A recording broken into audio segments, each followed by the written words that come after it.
બાળ મિત્રો, સત્સંગ દીક્ષા અધ્યયનના ક્લાસમાં આપ સર્વેનું હાર્દિક સ્વાગત છે. આ ક્લાસમાં આજે આપણે શ્લોક નંબર 17 અને શ્લોક નંબર 18નો અભ્યાસ કરીશું. સૌપ્રથમ શ્લોક નંબર 17ની હું પહેલી કડીનું અહીંથી ગાન કરીશ, તેને બરાબર ધ્યાનથી સાંભળજો. સર્વેધિકારિણો મોક્ષે ગૃહિણસ્ત્યાગિનોપિ ચ. ફરીવાર સાંભળીએ. સર્વેધિકારિણો મોક્ષે ગૃહિણસ્ત્યાગિનોપિ ચ. આ કડીના શબ્દને છૂટા છૂટા જાણીએ.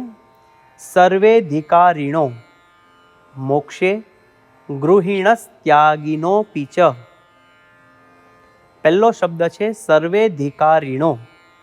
એમાં બે શબ્દો છે, સર્વે અધિકારિણ, એટલે કે સર્વે અધિકારી છે. પછી છે મોક્ષે, અને ત્યાર પછીનો શબ્દ છે ગૃહિણસ્ત્યાગિનોપિ ચ. એ શબ્દમાં ત્રણ શબ્દો છે. ગૃહિણ એટલે કે ગૃહસ્થ, ત્યાગિન એટલે કે ત્યાગી, અને અપી, અને એ ભેગા થઈ અને ગૃહિણસ્ત્યાગિનોપિ.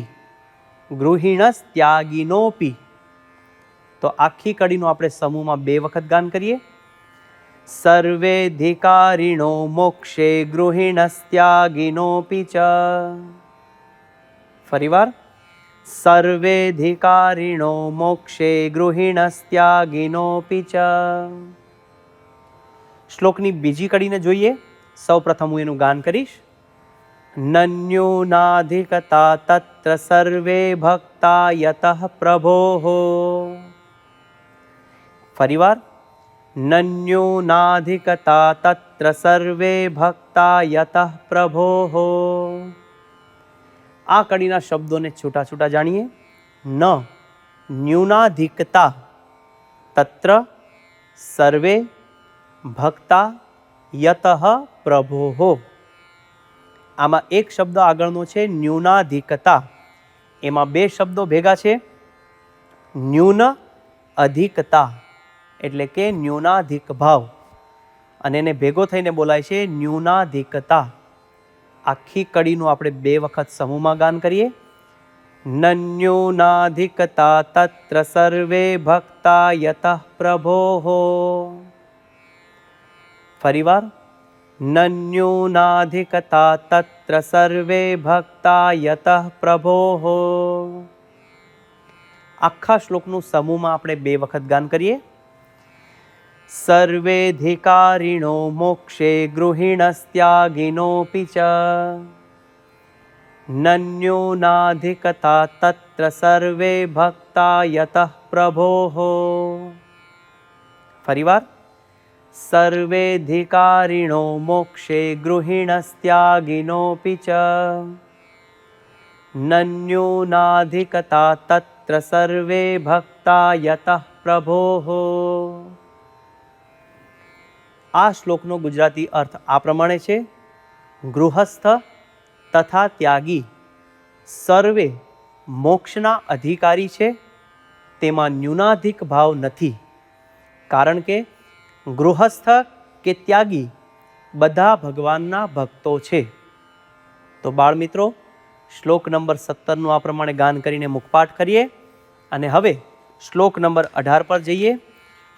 18મા શ્લોકની પહેલી કડીનું અહીંથી ગાન કરીશ, તેને બરાબર ધ્યાનથી સાંભળજો. સ્વામિનારાયણે નન્ય દૃઢ પરમ ભક્તયે.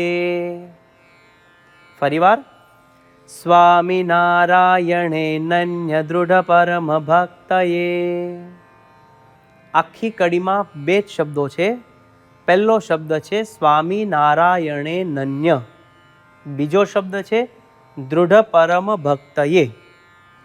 પહેલો શબ્દ સ્વામિનારાયણે, અને એમાં સાથે જોડાયેલો શબ્દ છે અનન્ય, અને ભેગો થઈને સ્વામિનારાયણે નન્ય. બીજો શબ્દ છે દૃઢ પરમ ભક્તયે. એને છૂટો છૂટો પણ આ જ રીતે બોલાય છે, દૃઢ પરમ ભક્તયે. આખી કડીનું આપણે બે વખત સમૂહમાં ગાન કરીએ. સ્વામિનારાયણે નન્ય દૃઢ પરમ ભક્તયે. ફરીવાર. સ્વામિનારાયણે નન્ય દૃઢ પરમ ભક્તયે. હવે શ્લોકની બીજી કડીનું અહીંથી ગાન કરીશ, તેને બરાબર ધ્યાનથી સાંભળજો. ગૃહીત્વાશ્રય દીક્ષાયા મંત્રમ સત્સંગમાપ્નુયાત. ફરીવાર, ગૃહીત્વાશ્રય દીક્ષાયા મંત્રમ સત્સંગમાપ્નુયાત. આ કડીમાં છૂટા છૂટા શબ્દો જાણીએ. ગૃહીત્વાશ્રય દીક્ષાયા આ એક શબ્દ છે.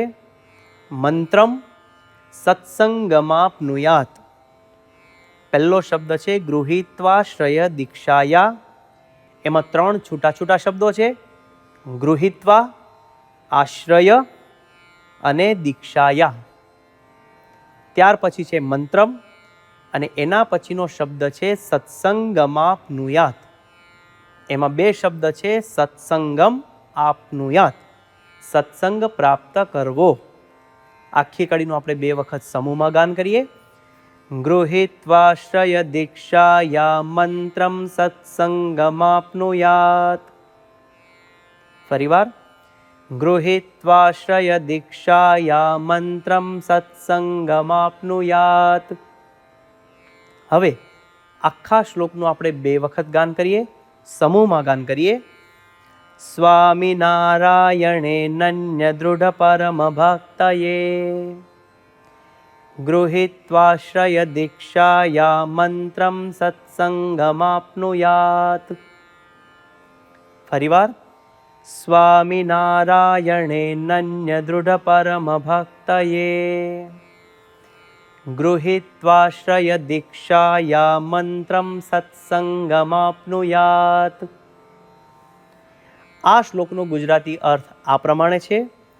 સ્વામિનારાયણ ભગવાનને વિશે અનન્ય, દ્રઢ અને પરમ ભક્તિ માટે આશ્રય દીક્ષા મંત્ર ગ્રહણ કરી સત્સંગ પ્રાપ્ત કરવો. તો બાળમિત્રો, શ્લોક નંબર 17 અને 18નું આ પ્રમાણે ગાન કરી, મુખપાઠ કરી અને મિશન રાજીપો લેવા માટે તત્પર થઈએ. આવતા ક્લાસ સુધી સર્વને જય સ્વામિનારાયણ.